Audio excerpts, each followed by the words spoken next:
Taoiseach, Sinn Féin is bringing forward important legislation to end the mandatory 3-day wait for women who need an abortion this evening. This wait, Taoiseach, is causing real damage to women. It's pushed some beyond the 12-week period, meaning that they can't access services here in Ireland and have to travel.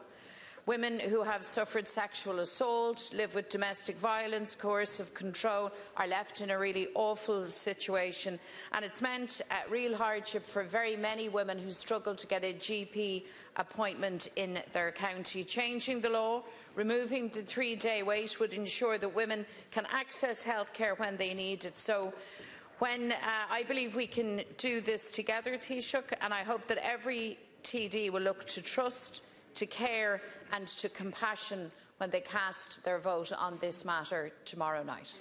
Thank you, Deputy, for raising the issue. And I do recognise that this is a very sensitive issue. There are a range of opinions and perspectives within this House and indeed amongst the public. But the people did vote to repeal the 8th Amendment in 2018 and to provide free, safe and legal access to termination services. And we've made a lot of progress on that front since then in the implementation of the Act. I'm aware of the arguments for and against the removal of the 3-day waiting period. It's important we have a respectful debate on the House. I intend to vote for this to go through to committee stage. At committee stage there will be perhaps a need for consequential amendments, which I think the Minister has flagged with Deputy Cullinan, but that's only relating to the actual issue, and it doesn't undermine the intent of the. In fact, it enhances the intent of the amendment.